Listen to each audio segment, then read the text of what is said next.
Hello friends and my dear student, welcome to SRN classes. आज मैं आपको पर्यावरण अध्ययन इन्वायरमेंट स्टडीज का पार्ट 4 लेके आया हूँ। ठीक है। अब मैं बात करते हैं कि इसमें क्या क्या क्वेश्चंस होंगे। सारे वन इंपॉर्टेंट क्वेश्चन होंगे, वन लाइनर क्वेश्चंस होंगे। अगर आपने मेरा वीडियो अभी तक लाइक नहीं किया है तो लाइक कर लीजिए, चैनल को सब्सक्राइब कर लीजिए, बेल आइकन क्लिक कर लीजिए, जिससे कि आपको हर एक वीडियो का लेटेस्ट नोटिफिकेशन मिलता रहे। ठीक है। अब बात करते हैं इसमें क्या है ऐसा। इससे बेहतरीन कुछ भी नहीं, सुपर सारे पॉइंट्स होंगे। ठीक है। One line question, most important questions. Now start करते हैं अब क्वेश्चंस को। देखिए, अगर आपने इससे पहले 3 वीडियो नहीं देखे हैं तो आप डिस्क्रिप्शन बॉक्स में जाके उसके लिंक वहाँ पे अवेलेबल होंगे, जिससे कि आप उन 3 वीडियो को देख सकते हैं। और बहुत बड़ा संग्रह है पर्यावरण अध्ययन का, आप नोट कर लीजिए। आइए देखते हैं पहला क्वेश्चन। वृक्ष जो पर्यावरणीय संकट माना जाता है क्या है? यूकेलिप्टस। यूकेलिप्टस को पर्यावरण का संकट माना जाता है क्योंकि ये जो है अपनी जड़ों के द्वारा पानी का ज़्यादा शोषण करता है, जिससे कि वहाँ पे पानी की कमी आने की संभावना ज़्यादा रहती है, इसलिए वहाँ पे इसलिए पर्यावरण का संकट इसे माना जाता है यूकेलिप्टस पेड़ को। अब तो फिलहाल गवर्नमेंट ने बैन कर रखा है इसे लगाने के लिए। चलते हैं नेक्स्ट क्वेश्चन की तरफ। लैंटिक आवास का उदाहरण क्या है? लैंटिक आवास का उदाहरण क्या है? तालाब और दलदल। सिंपल सी बात है, जहाँ पे पानी रुका होगा, बहाव नहीं होगा, उसे लैंटिक आवास कहते हैं। तो ये पॉइंट आपको क्लियर हो गया होगा। अगला देखिए, स्थिर जल के आवास लैंटिक आवास के अंतर्गत आते हैं। इसके उदाहरण है आर्द्र भूमि, तालाब, झील और जलाशय। मतलब जहाँ पे बहाव नहीं है वो क्या है? वो आपका लैंटिक आवास है। अगला पॉइंट देखिए,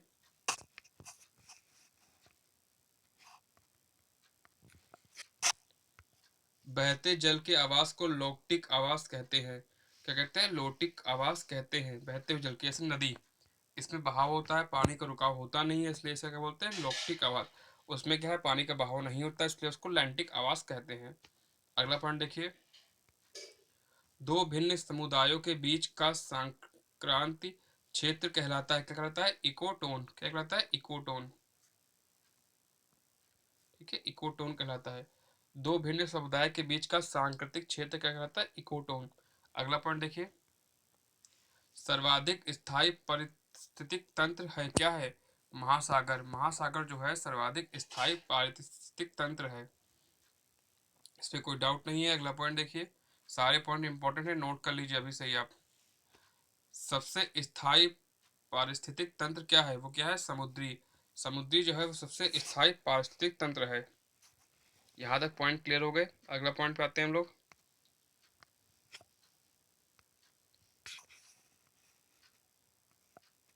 देखिए, पारिस्थितिक तंत्र के तत्वों के चक्रण कहते हैं। क्या कहते हैं?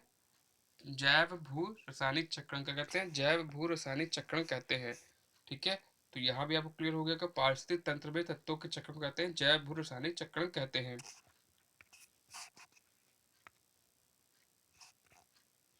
अगला देखिए,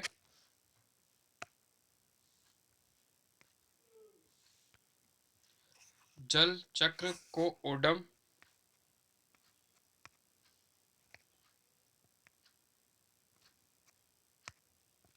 जल चक्र को ओडम ने सम्मिलित किया है। किसमें किया है? गैसीय चक्र में। किसमें किया है? गैसीय चक्र में। जल चक्र को ओडम ने सम्मिलित किया है गैसीय चक्र में। अगला पॉइंट, पारिस्थितिकी संतुलन से संबंध नहीं है। क्या है? औद्योगिक प्रबंधन। औद्योगिक प्रबंधन का पारिस्थितिकी संतुलन से कोई संबंध नहीं है। ऐसे क्वेश्चन आपको एग्जाम में मिलते हैं। पारिस्थितिकी स्थायी मितव्ययिता है क्या है? जिस आंदोलन का नारा दिया है, वो कौन सा आंदोलन है? पता होगा आपको, चिपको आंदोलन। पर्यावरण के लिए क्या एक आंदोलन चलाया गया था, जिसको आपने पढ़ा होगा पहले पिछली क्लासों में। ठीक है। उसमें क्या है? उसमें आपने पढ़ा होगा चिपको आंदोलन। तो ये आपके पर्यावरण के लिए ही चलाया गया हुआ आंदोलन था। एक ये है। अगला देखिए, नर्मदा नदी के ऊपर बनाई जा रही बहुउद्देशीय बांध परियोजना रोकने के लिए चलाया गया आंदोलन क्या है? वो क्या है? वो क्या है? नर्मदा बचाओ आंदोलन। नर्मदा बचाओ आंदोलन, ठीक है। नर्मदा नदी के ऊपर बनाई जा रही बहुउद्देशीय बांध परियोजना रोकने के लिए चलाया गया आंदोलन क्या है? नर्मदा बचाओ आंदोलन। तो यहाँ तक पॉइंट क्लियर हो गए होंगे। अगला देखिए, दक्षिण भारत का पर्यावरण संरक्षण से संबंधित आंदोलन है, क्या है? एपिका आंदोलन। क्या है? एपिका आंदोलन। दक्षिण भारत आंदोलन का पर्यावरण संबंध से संरक्षण से संबंधित आंदोलन, ये आपका एपिका आंदोलन वो है, दक्षिण भारत में चलाया गया था पर्यावरण के संरक्षण के लिए, ठीक है, वह उसे बोलते हैं एपिका आंदोलन। अगला देखिए, चिपको आंदोलन संबंधित किससे है? पादप संरक्षण से। पादप संरक्षण के लिए चलाया गया आंदोलन कौन सा है? चिपको आंदोलन। तो यहाँ तक तो पॉइंट आपको क्लियर हो गए होंगे। अब चलते सबसे बेहतरीन क्वेश्चन की तरफ। पारिस्थितिकी तंत्र से संबंध प्रमुख कथन है, क्या है? पारिस्थितिक तंत्र, इकोसिस्टम शब्द का प्रयोग सर्वप्रथम ए जी टांसले ने किया था। किसने किया था? ए जी टांसले ने किया था। जो जीवन अपना भोजन स्वयं उत्पादित करते हैं उन्हें स्वपोषित स्वपोषित कहते हैं। तो ये चीज आपको क्लियर हो गई होगी। इससे दो क्वेश्चन निकल के आते हैं। ए जी टांसले जिन्होंने पारिस्थितिक तंत्र का प्रयोग सबसे पहले किया था, और जो जीव अपना भोजन स्वयं उत्पादित करते हैं, ये जीव है, ठीक है, उन्हें स्वपोषित कहते हैं। अगला देखिए, पारिस्थितिकी तंत्र इकोसिस्टम शब्द का प्रयोग सब किसने किया था? एजी टास्ले। अभी मैंने ऊपर के क्वेश्चन में आपको इसको डिस्क्राइब किया है। तो यहां तक तो पॉइंट क्लियर हो गया। अगला पॉइंट देखिए, सूक्ष्म जीवों जो मृत पौधे, जंतुओं और अन्य जैविक पदार्थों को सड़ा गला कर वियोजित करते हैं कहलाते हैं वियोजक, डिकम्पोजर, ठीक है। जो आपके मृत जीव जंतु को बोलते हैं मृदा के लिए तैयार करने के लिए क्या बोलते हैं? उन्हें बोलते हैं वियोजक, डिकम्पोजर। अगला देखिए, परितंत्रों की घटती उत्पादकता के क्रम में जो अनुक्रम सही है, क्या है? मैंग्रोव, घास स्थल और झील, ठीक है। पता होगा भारत में सबसे ज्यादा मैंग्रोव कहाँ होते हैं? मैंग्रोव आपके कहाँ पाए गए? सुंदर वन, पश्चिम बंगाल। अगला पॉइंट देखिए, अधिक विविधता वाले परितंत्र की उत्पादकता क्या होगी? वो अधिक होगी, ठीक है। अधिक विविधता वाले परितंत्र की उत्पादकता भी क्या होगी? अधिक होगी। चलते हैं नेक्स्ट पॉइंट की तरफ। खाद्य श्रृंखला उस क्रम को निर्देशन करती है जिसमें जीवों की एक श्रृंखला एक दूसरे के आहार द्वारा होती है, क्या कहलाती है? पोषित, ठीक है। खाद्य श्रृंखला उस क्रम को निर्देशित करती है जिसमें जीवों की एक श्रृंखला एक दूसरे के आहार द्वारा होती है, क्या कहलाती है? पोषित। अगला पॉइंट देखिए, पारिस्थितिकी तंत्र में ऊर्जा का अंतरण क्रमबद्ध स्तरों की एक श्रृंखला में होता है जिसे कहते हैं खाद्य श्रृंखला। क्या कहते हैं उसे? उसे कहते हैं खाद्य श्रृंखला। फिर समझिए, पारिस्थितिकी तंत्र में ऊर्जा का अंतरण क्रमबद्ध स्तरों की एक श्रृंखला में होता है जिसे कहते हैं खाद्य श्रृंखला। इंपॉर्टेंट है, नोट कर लीजिए पॉइंट। अगला आते हैं, जैव मंडलीय पारिस्थितिकी तंत्र में ऊर्जा का प्रवाह होता है, क्या होता है? एक दिशी, एक दिशा की तरफ क्या होता है? ऊर्जा का प्रवाह होता है। अगर वीडियो आपको अच्छा लगे तो वीडियो को लाइक कर दीजिए, चैनल को सब्सक्राइब कर लीजिए और बेल आइकन को क्लिक कर लीजिए, जिससे कि आपको हर एक वीडियो का नोटिफिकेशन मिलता रहे। अगर आपने अभी तक मेरे 3 वीडियो नहीं देखे पीछे, तो आप 3 वीडियो देख लीजिए। उसका लिंक आपको डिस्क्रिप्शन बॉक्स में मैंने अपलोड करा दिया है। देखिए, अगला देखिए, ऊर्जा का ना तो सृजन हो सकता है और ना ही उसे नष्ट किया जा सकता है। यह एक स्वरूप से दूसरे स्वरूप में परिवर्तित होती है। ये किसका है नियम है? ये ऊष्मागतिकी के प्रथम नियम का है। जिन्होंने फिजिक्स पढ़ी होगी उनको पता होगा ऊष्मागतिकी का प्रथम नियम क्या है। ऊर्जा को ना तो उत्पन्न किया जाता है ना ही नष्ट किया जाता है, उसका केवल एक रूप से दूसरे रूप में रूपांतरण किया जा सकता है। इसे कहते हैं ऊष्मागतिकी का प्रथम नियम, ठीक है। अगला देखिए, हर पोषक स्तर पर ऊर्जा की मात्रा क्या होती है? घटती है। जैसे मैंने आपको अभी बताया एग्जाम्पल कि मान लीजिए खरगोश घास खाता है तो क्या होता है? जो घास पे एनर्जी होगी उसका 10% खरगोश मिलेगा। फिर जो जो आपका मांसाहारी जानवर खरगोश को खा लेगा तो क्या होगा? उसकी एनर्जी का 10% उसको मिलता है। तो जो ऊर्जा होती है उसका 10% ही अगले स्तर पे पहुंचती है। अगला देखिए, विभिन्न पारिस्थितिक तंत्रों के उत्पादक सकल उत्पादकता का शाकाहारी द्वारा स्वांगीकृत होता है कितना? लगभग 10%। 10% का नियम लागू होता है। अगला पॉइंट देखिए, सर्वप्रथम गहन पारिस्थितिकी डीप इकोलॉजी शब्द का प्रयोग किया था आर्तीज नेस ने। किसने किया था? आर्तीज नेस ने।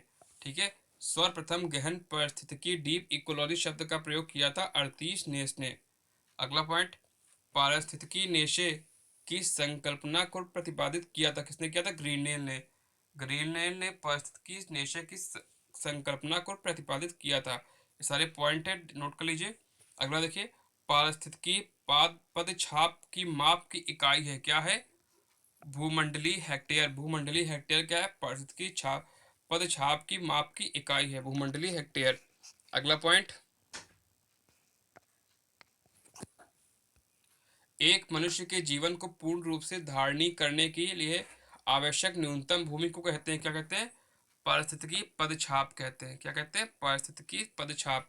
एक मनुष्य के जीवन को पूर्ण रूप से धारणी करने के लिए आवश्यक न्यूनतम भूमि को कहते हैं पारिस्थितिकी पदछाप। अगला पॉइंट देखिए, अविवेकशील जीवन शैली जिसमें पारिस्थितिक तंत्र को के घटकों यथा जल, ऊर्जा इत्यादि का आवश्यकता से अधिक दोहन किया जाता है, बढ़ा देती है। क्या होती है? पदछाप के आकार को, जहाँ पे उसका ज़्यादा यूज होता है। तो यहाँ तक तो पॉइंट आप क्लियर। जो अगले पॉइंट आ रहे हैं वो आपके बहुत इंपॉर्टेंट है, दोनों पॉइंट देखिए। भारतीय वन्य जीव संरक्षण अधिनियम किस वर्ष लागू हुआ? तो कब लागू हुआ था? वर्ष 1972 में। पॉइंट इंपॉर्टेंट है, वेरी इंपॉर्टेंट, आप इसको नोट कर लीजिए। भारतीय वन्य जीव संरक्षण अधिनियम 1972 में लागू हुआ था। अगला देखिए, पर्यावरण संरक्षण अधिनियम पर्यावरण संरक्षण एवं सुधार के लिए लागू किया गया वर्ष 1986 में। वर्ष 1986 में जो है पर्यावरण संरक्षण अधिनियम आपका पर्यावरण के संरक्षण एवं सुधार के लिए लागू किया गया। कब किया गया? वर्ष 1986 में। चलते हैं नेक्स्ट पॉइंट की तरफ। देखिए, जनजातियों एवं पारंपरिक वन निवासियों के लिए वन अधिकारों को मान्यता अधिनियम लागू किया गया। कब किया गया? दिसंबर 2006 में। ठीक है, दिसंबर 2006 में जनजातियों एवं वन पारंपरिक वन निवासियों के लिए वन अधिकारों को मान्यता अधिनियम लागू किया गया। वो था दिसंबर 2006 में। अगला देखिए, इंपॉर्टेंट है, वन संरक्षण अधिनियम लागू किया गया। कब किया गया? वर्ष 1980 में। ठीक है, वन संरक्षण अधिनियम लागू किया गया वर्ष 1980 में। अगला पॉइंट, मिलेनियम इकोसिस्टम असेसमेंट पारिस्थितिक तंत्र की सेवाओं की प्रमुख वर्गों का वर्णन करता है। कौन कौन है? व्यवस्था, समर्थन, नियंत्रण, संरक्षण और सांस्कृतिक। ठीक है, यहाँ पे तो पॉइंट हो गए। अगला पॉइंट देखिए, वह जो एक समर्थन सेवा है। क्या है? पोषक चक्रण और फसल परागण। ठीक है, पोषक चक्र और फसल परागण। अगला पॉइंट, जैव वानिकी बायोनॉमिक्स के संबंध से सही है। यह पारिस्थितिकी का पर्याय है या प्राकृतिक तंत्रों के मूल पर बल देती है जो मानव तंत्रों को प्रभावित करते हैं। ठीक है, समझ में आ गया? यह पारिस्थितिकी का पर्याय है या प्राकृतिक तंत्रों के मूल पर बल देती है जो मानव तंत्रों को प्रभावित करते हैं। ऐसे क्वेश्चन आपको सीटेट के क्वेश्चन मिलते हैं, लंबे लंबे जो क्वेश्चन आते हैं, कंफ्यूजिंग। अगला देखिए, जैव वानिकी अर्थात बायोनोमिक्स शब्द बायो तथा नॉमिक्स शब्द से मिलकर बना हुआ है। फिर समझ लीजिए, जैव वानिकी अर्थात बायोनॉमिक्स शब्द बायो तथा नॉमिक्स शब्द से मिलकर बना हुआ है। बायो का अर्थ होता है जीव या जीवन से। किसका अर्थ है? बायो का अर्थ है जीव या जीवन से। जबकि नॉमिक्स ग्रीक शब्द नॉमस से व्युत्पन्न हो जिसका अर्थ है लॉ। अर्थात जो आपका सिंपल सी बात करें हम, ठीक है, तो जो बायोनॉमिक्स शब्द का अर्थ निकल के आता है वो क्या निकल के आया है? वो निकल के आपका आया है जीवन के नियम। ठीक है, अगला पॉइंट देखिए, किसी जल निकाय में घनत्व प्रवणता को दर्शाती है। क्या करती है? पिक न क्वाइन। अगला पॉइंट देखिए,